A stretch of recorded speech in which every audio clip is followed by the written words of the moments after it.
Made some changes behind me.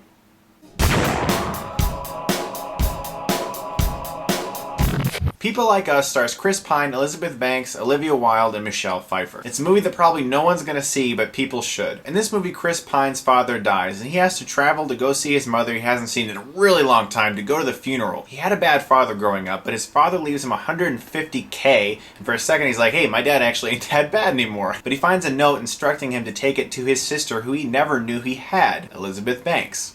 Hi, I'm Sam. Frankie. She has my father's eyes and his nose. I don't understand. You don't have any sisters. I do now. The whole movie is them trying to get to know each other. However, he is aware that she's his sister, is too afraid to tell her, doesn't really understand how to tell her, and she just thinks he's some guy.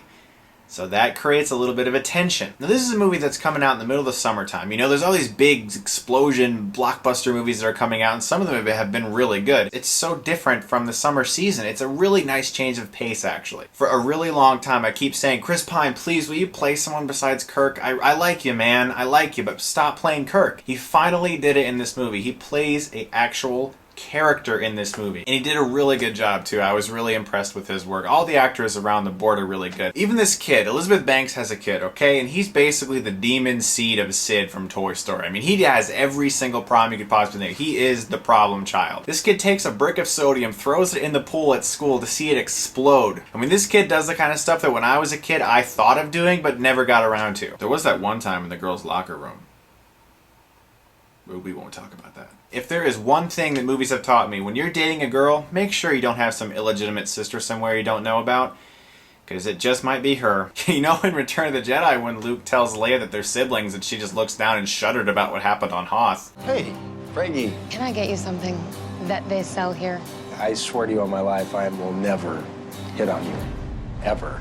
Wow, thank you. I'm sure that was meant to reassure me. But one of the things I really liked about this movie was the writing. It was actually really good dialogue. I really liked the way these characters were written. There were lots of conversations. The movie's just a straight drama with some really lighthearted comedy in it, but this movie was actually really well written. With a movie where it's just conversation, conversation, conversation, it's really easy for it to get boring and slow. But the way these characters had their conversations and the way the actor played them, they were interesting. It was good dialogue. Like, it was actually realistic. The stuff that they said made sense, and I enjoyed it. It was also really well directed, too. The director had a really interesting style when he approached this movie. It wasn't just, let's frame these actors nicely and have conversations. He had scenes in the movie that built up tension in certain ways. Like, when you have a script, sometimes it'll say, like, you know, the actor looks through this box of things. The director found ways to make those scenes interesting, and I was really impressed by the way he did it. Now, what's kind of dumb about this movie is it falls under that cliche where if a character were to just say one sentence, the entire movie would be over and everything would be resolved. It would be really awkward, but there would be no more movie. And all this guy really has to do is say, you're my sister, I'm your brother. But he just can't find it in himself to figure out when to say that, and so the movie keeps going. And it does seem really unrealistic that a person wouldn't say, look, we need to talk, and just say it. At the same time, though, the movie was able to realistically find ways to make it seem like this makes some sense. That was really my main problem with this movie. I kept telling him to be like, look, dude, just say it. Just tell her. Now! At the same time, though, it did kind of add to the movie because it gave the scenes an extra bit of tension because it kept seeming like he was about to, you know? And I like the kind of twisted style the movie had because you could tell she was falling for him, and that bothered him, obviously, because it's his sister, but she didn't know that, and so it created a bit of a drama that you don't get in a lot of movies these days. All in all, I was really surprised by People Like Us. There are problems with the movie, yeah. It does fall under some cliches of movies like this, but in this time of year, it was just a nice change of pace, and I really enjoyed this movie. I'm going to give it a B+. If you want to check out People Like Us, I suggest trying to find it. It is playing wide. It's not everywhere, but I would really suggest checking this out. Also, right now on the FlickPick channel, my buddy John and I, when he was here, we did this Batman vs. Indiana Jones video, okay? It's very funny. It's John's video. I really suggest checking it out. If you want to go see me as Indiana Jones fighting him as Batman,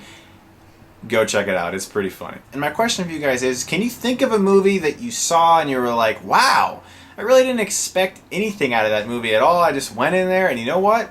Not bad. And until next time, guys, if you like this review, you can subscribe to my channel and get Stuckmanized.